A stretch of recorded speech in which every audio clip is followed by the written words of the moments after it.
Hello, tarot friends. I am Moth, your miscellaneous online tarot human, and this is the Comparative Tarot Project. Now, some of you are already going to know what the Comparative Tarot Project is if you've watched some of the previous videos. But for those of you who don't, the Comparative Tarot Project is a series that I'm working on in which we look at a whole bunch of different versions of each card in a standard 78 card tarot deck, look at how different artists have depicted the principle represented by each of the cards in the deck, and in so doing deepen our understanding of and our relationship with the meanings of all of the cards in a standard tarot deck. Now today's video is a very exciting one. It's my third video that I have ever filmed for YouTube, and it is the first video of the Comparative Tarot Project proper. Meaning today is the video where we're first going to start looking at all of the different versions of a particular tarot card. In this case, it will be the Fool. Now, those of you who have already watched the previous videos will maybe have noticed that these videos have been coming out a little bit irregularly so far. I'm very new to this whole filming and editing and posting process, and the learning curve is a lot steeper than I thought it would be when I first started out with this. I didn't realize how time consuming editing is. I also didn't realize how tricky it is to light a top down filming setup. But I'm getting better with every video that I record, and I'm confident that these videos will become more regular as I get more streamlined and more efficient with my processes. In the meantime, I am so deeply appreciative of those of you who are bearing with me while I navigate this very steep YouTubing learning curve. Thank you from the bottom of my heart. And I think that's actually very pertinent to the topic of today's video, which is the card of the Fool, which is all about setting out into the unknown on a new journey in our life. So today in this video, I would say there are 46 Fools. There's 45 versions on the cards that I'm going to show you, and then there's me. But just before we get into all that, I do have a few little updates. The first one is I have some very wholehearted thank yous to some specific people who have watched the videos, subscribed to the channel, and commented on the videos so far. But to introduce those thank yous, I have a little skit for you to sum up what's been happening with my brain for the last couple of weeks. Okay, so for the purposes of this skit, this is me, and this is my wayward neurodivergent brain. Hey brain, I have great news. We have 2 whole weeks off work. Yay! Now I really want to make good use of this time. There's a bunch of life admin and housework I need to catch up on, but I also want to unwind and do things that really fill up my cup. So I want to catch up on reading and practice my watercolor painting, and most importantly, I'd like to do a whole lot of filming for the YouTube channel so I can get a bit ahead of schedule on that. Sound good? Sounds great. I'll be a lot less stressed if we can do all that. Great. Just one thing. What? I'm going to do a hyperfocus. Okay, sure. Hyperfocus can be really helpful for getting things done. What exactly are you going to hyperfocus on? Bigfoot. Bigfoot. Yes, Bigfoot. As in the giant hairy ape man that some people believe roams the North American wilderness. Yep, Bigfoot. And how exactly is this hyperfocus going to go? Well, first I'm going to compulsively binge watch a really over-the-top Bigfoot hunting reality show for several days. And then I'm going to listen to Bigfoot podcasts non-stop until I'm too scared to go outside at night to put the bins out. This doesn't sound helpful at all. Oh, and then I'm going to make it so the only thing in the whole wide world you want to read is a book about Bigfoot. But the list of books I want to read already exceeds my life expectancy. I don't need to read a book about Bigfoot. Sorry. I really don't want to do this. I have so much to do. Bigfoot. I need to do the paperwork for my new pain specialist. Bigfoot. I need to clean my bathroom before it develops its own ecosystem. Bigfoot. I need to work on my YouTube channel, god damn it! No YouTube, only Bigfoot. I don't want to hyperfocus on Bigfoot! Bigfoot, Bigfoot, Bigfoot, Bigfoot, Bigfoot, Bigfoot, Bigfoot, Bigfoot, Bigfoot, Bigfoot, Bigfoot, Bigfoot, Bigfoot. So that's been my life for the last couple of weeks. I wonder which tarot card would represent your mind going on a hyperfocus that you really don't want it to. My first thought is the Eight of Wands, like it's just flying off with this momentum that you can't really control at that point. But I'd be really interested to know, what card do you think might represent an experience like that? But I have to tell you that then something wonderful happened. I had posted the first video, I hadn't yet posted the second video, and I hadn't really been watching whether people were subscribing or whether people were watching, because I really wasn't expecting anyone to subscribe or watch after I posted just one video. But then I just happened to check in, and to my absolute surprise and delight and honor, I discovered that not only had a few people been watching my videos, but 9 people.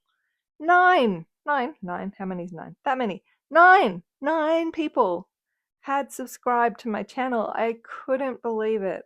So from the absolute bottom of my heart, I want to say thank you to everyone who has subscribed to my channel already.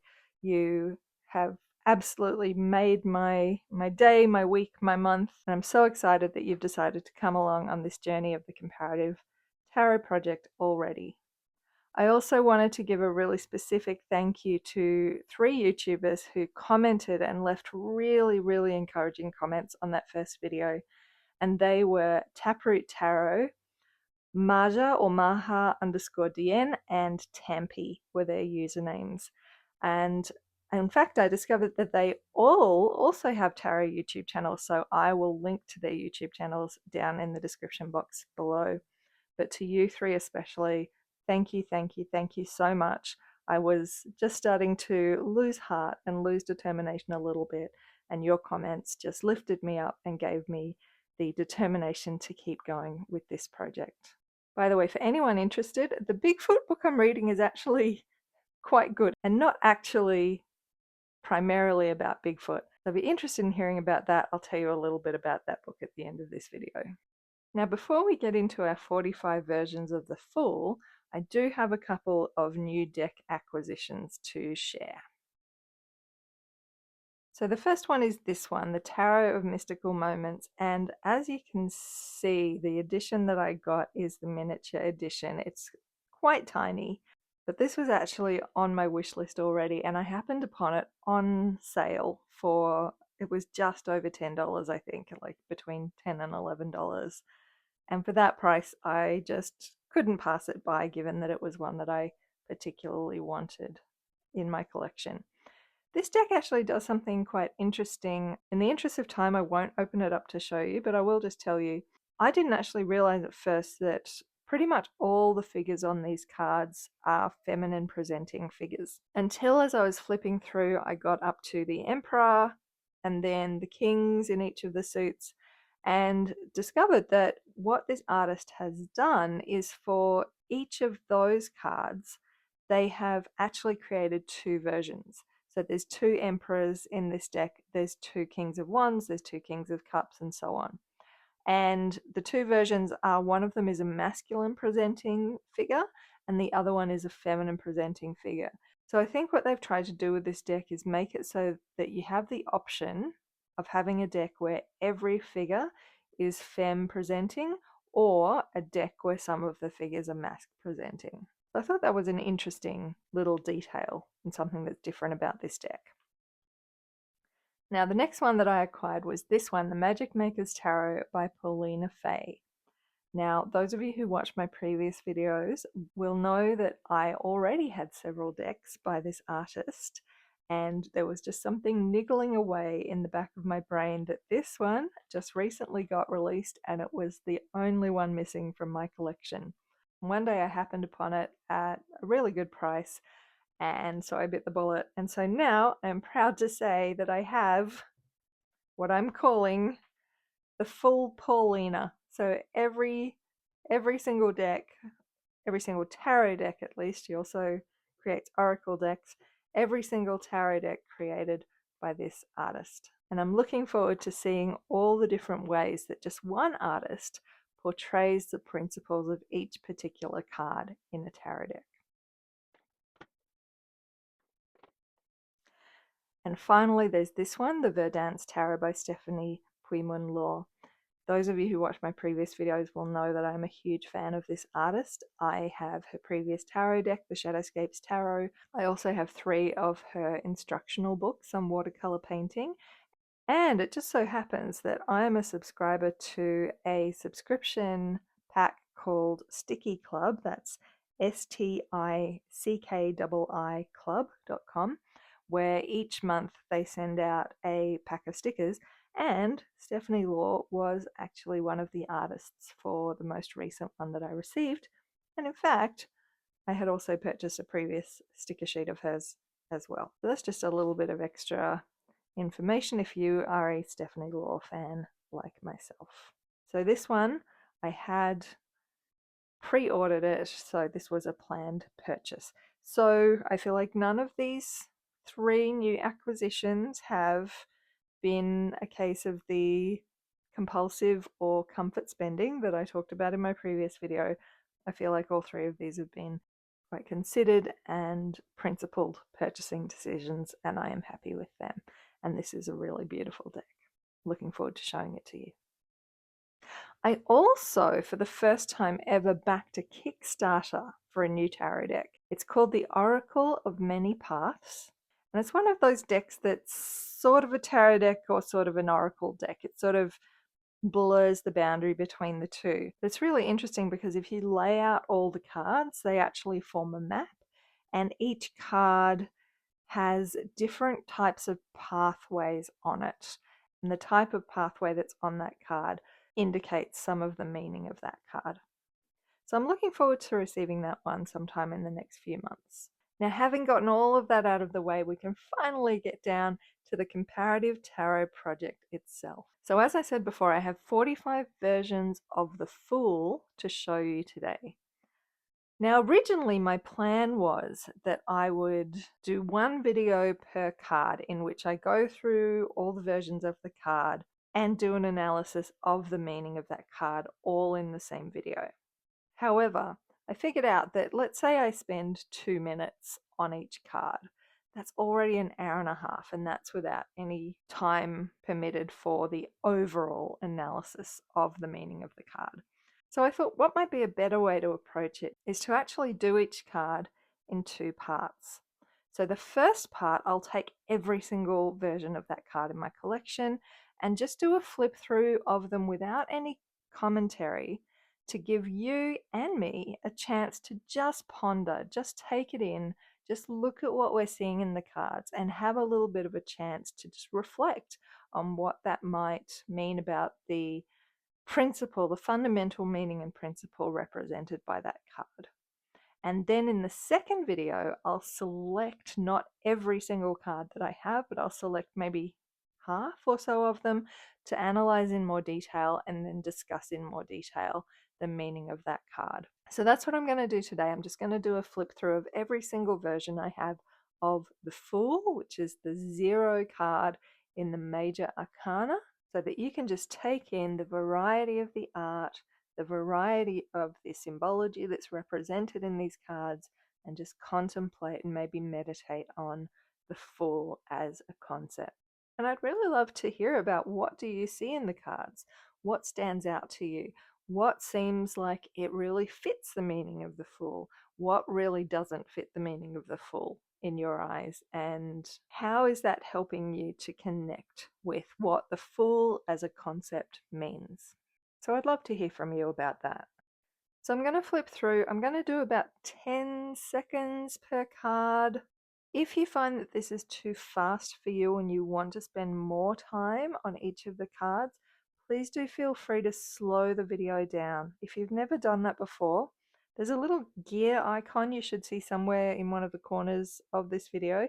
If you click on that, it should give you a playback speed option where you can make it faster. So selecting 1.25 times speed, for example, is going to make it faster, or you can make it slower. So for example, selecting 0.75 times speed is going to make it slower.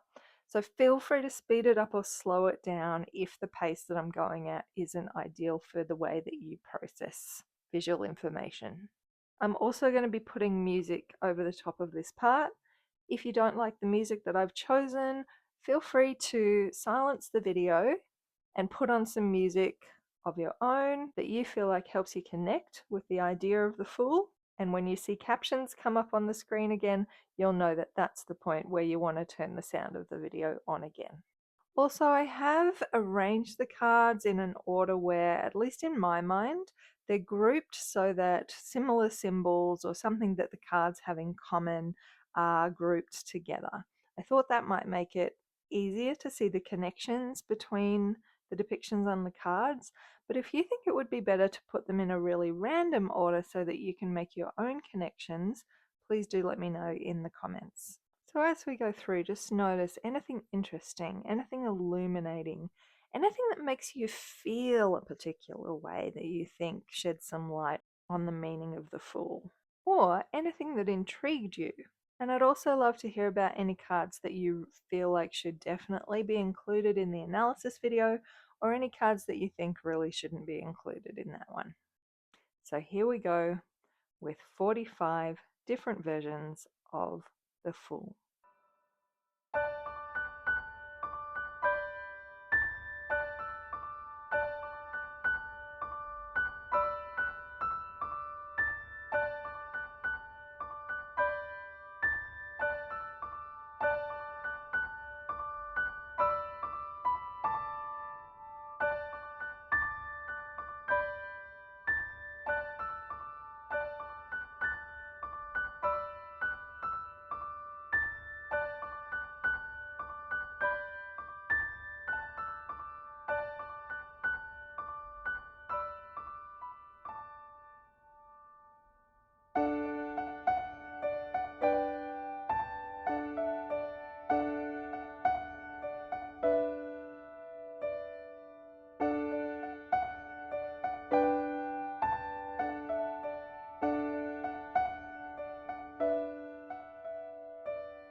So there we have it, 45 different versions of the Fool. What did you see in those cards? Did you notice any commonalities that you feel like shed some light on the meaning of the Fool? Did you notice any unusual depictions that piqued your interest or confused you or made you realize something about the meaning of the Fool that you didn't think about before? I would really love to hear what you noticed as we went through those cards. And also, were there any cards that made you feel something that other depictions of the Fool maybe don't so much? Because what we feel is just as important as what we think and what we analyze when we are using the cards to enrich our life in whatever way we choose to do that. Now, this is the part of the video where I say, if you enjoyed this video, I would really love it if you would give this video a like. That tells YouTube that other people might enjoy this video too. And if you would like to continue this journey of the Comparative Tarot Project with us, I would love it so much if you subscribe to the channel. It's going to take a while to get through every single card in the deck, but I really hope that it's going to be an illuminating and life-enriching journey along the way for all of us as we explore what the tarot tells us about the experience of being human. Now, I promised earlier in the video that I would tell you a little bit about this Bigfoot book that I'm reading at the end, so let me just grab it. So I don't have a hard copy, I've just got it on my Kindle, and it's called Where Bigfoot Walks by Robert Michael Pyle. Now, strictly speaking, this isn't actually a book about Bigfoot. It's actually a really interesting book. And as I was flipping through the Fool cards, I actually realized it's quite a relevant book to the concept of the Fool. So this author, Robert Michael Pyle, he's a lepidopterist, he's a scientist who studies moths and butterflies. He decided to make a trek through what's called the Dark Divide, which is a particular stretch of wilderness in the United States, which is, I've just looked it up, in the southern Cascade Mountains of Washington State on the Gifford-Pinchot National Forest, and it's near Mount St. Helens and Mount Adams. So this author sets out into this wilderness not really understanding what he's getting himself into. And in a lot of ways, this story echoes the depictions we see of the Fool. So we often see the Fool carrying a little bundle tied to a stick. In this case, the author has a giant backpack that he's carrying with his tent and his clothes and his food and everything that he's going to need. In fact, I think in a couple of the depictions we had of the Fool today, we actually see them in hiking gear and carrying a backpack. And this author really doesn't grasp what he's getting himself into when he sets out for this trek. He needs to find water along the way, and he has a water filter that he's taking, but ends up not being able to find water when he thought he would be able to find water, and so things don't go as planned, and so on and so on. So actually, this is a pretty good analogy for the Fool, which is about stepping out into something unknown and not really understanding what might be ahead of us, being a little bit ignorant of or unaware of what risks there might be or what we might need to know or what we might need to be able to do in order to make that journey. Now, in terms of the Bigfoot bit, he reflects as he goes along on why the concept of Bigfoot is so interesting to so many people. He also reflects on biologically whether there could actually be a great ape or another species of hominid that exists in those forests, whether that would be ecologically possible. And I believe in future chapters he looks into the communities that have sort of built up around the idea of Bigfoot and trying to find evidence of Bigfoot. So that's the book that I'm reading. It's actually quite a good book. It's not, despite my little skit earlier, I don't actually think this book is a waste of time. It does cover a lot of things that I'm quite interested in, like ecology and travel and hiking and stuff like that. So that's that book. If you're interested in it, it's so far it's a pretty good read. And in fact, it was made into a movie called The Dark Divide. Also, if anyone's interested, the really over-the-top TV show is called Expedition Bigfoot, and the podcasts were Bigfoot and Beyond and Astonishing Legends. Well, tarot friends, thank you for coming along with me on part 1 of our Fool's Journey today. I look forward to seeing you in part 2, where we'll be looking more closely at a selection of these versions of the Fool and analysing and reflecting on what does that tell us about the concept of the Fool itself. I look forward to seeing you for that next video soon. Thank you so much for watching today. Once again, don't forget to like and subscribe, and I will see you next time, tarot friends. Bye.